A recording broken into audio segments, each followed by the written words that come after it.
Hello people of the internet, Paint to Life episode 40.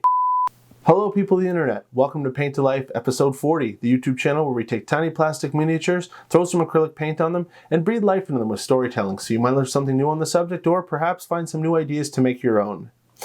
This past week I was invited to my friendly local gaming store in my hometown, Phoenix Rising, and there I painted the Gingerbread Gang. It was a Kickstarter-backed Warren Christmas Village miniature set by Jackalope. So, let's take a look to see what I did, shall we? I'm GM Atank. Let's get painting.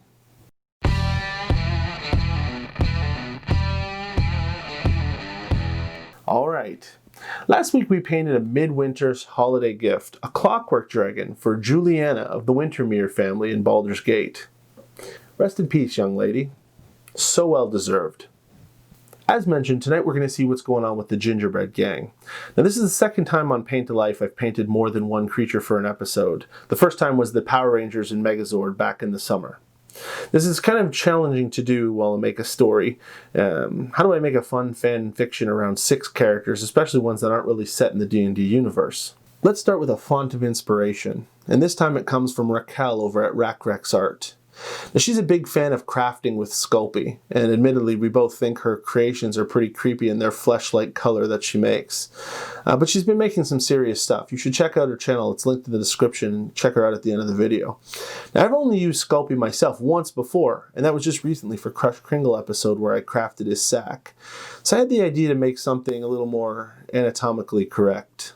So let's take a look at this faction in the Warren Christmas Village.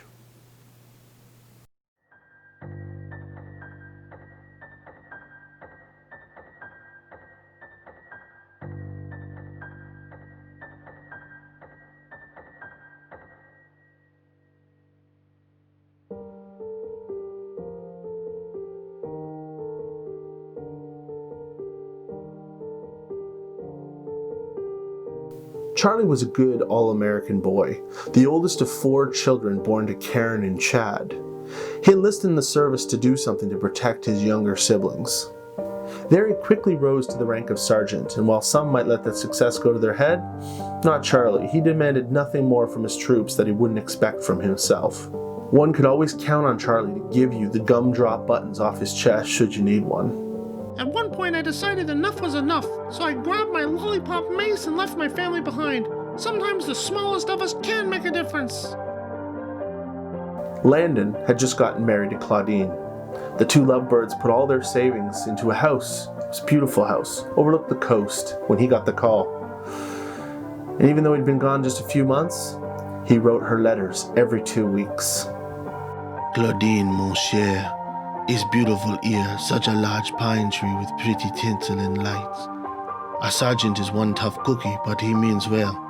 I can't wait to see you. We should be home by Christmas. Claudine didn't have the heart to write back and tell him that someone or something had been eating parts of their house every night before bedtime. Shaped by an overzealous 6-year-old, Mario was an insanely large and malformed gingerbread man. The way he was raised, in the oven, made him especially hard to the outside world. One time during basic training, he fell from a great height, the counter, and he didn't even crack. Though under Mario's thick, crusty shell is a soft, tender middle that longs for companionship. Growing up, he was always ashamed about his size and weight, but now, freshly out of basic training, there's no better soldier than Mario you'd want covering your back on the battlefield.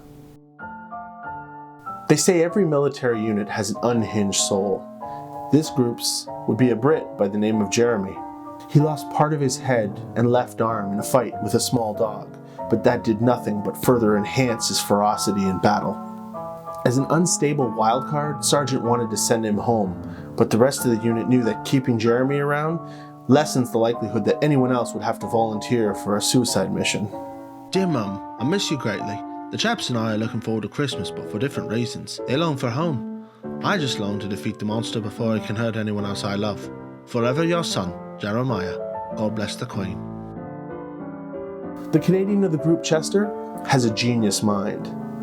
Most of the traps in the movie Home Alone were his idea. Always improvising, he's taken a candy cane and sucked the bottom of it to a wicked needle-sharp point and learn to dynamically use it as a weapon, both as a wicked maul as well as a deadly rapier. Having no friends or family outside of the unit, he spends all his spare time in the lab, working on a formula that would make all humans hyper-allergic to gluten, ensuring that they could no longer eat ginger kind. So, soon these humans won't be able to sit in a room with me without bursting into hives in a coughing fit. Sorry if I was too loud. Sorry about that. Non Helema was the only female of the unit, a brave young warrior from the Shawnee Nation. Baked alongside bannock bread on the campfires along the Great Lakes, her band selected her as their chosen warrior to destroy the creature that threatens all, regardless of shape, recipe, or color of their frosting. With deadly precision, her 2 tomahawks have been known to split a mice in 2 from 10 feet. She brings a great understanding of tactics, as well as ambush techniques passed down by generations of her family.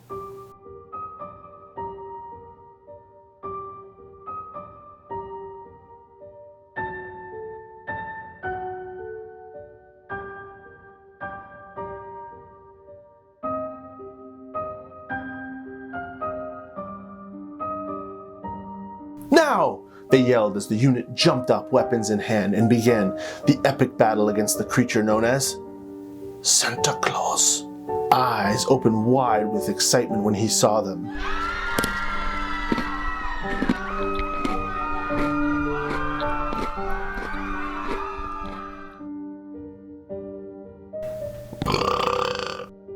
The Gingerbread Gang were defeated.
Well, that was an admittedly short episode, but I hope you enjoyed it nevertheless.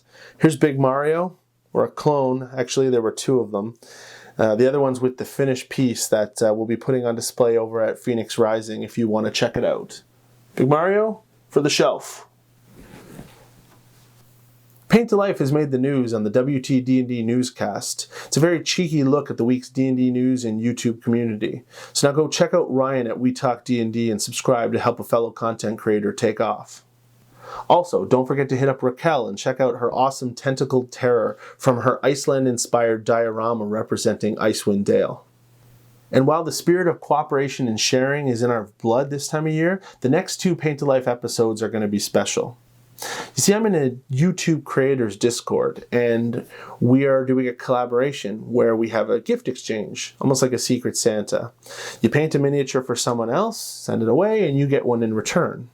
So next week, I'll be revealing the Christmas gift that I received from a YouTube creator, and I'll share the week after the one that I created for someone else. Of course, I'll be making a story for each of them here on the channel, so keep in touch for that.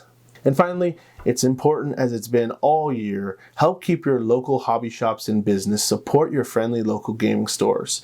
Head down there, grab some miniatures, grab some paints, and grab a brush. Tell them GM Atank sent you, and when they say, "Who is that?" well, you know what to do. It's the law. We'll see you next time, which will be the day after Christmas. So, Merry Christmas to you and all of your family. I hope everyone is safe, and whether you're doing the holidays remotely this year or with people in your bubble, just make sure you remind every single one of them that GM Atank suggested that they wash their hands and subscribe to Paint to Life.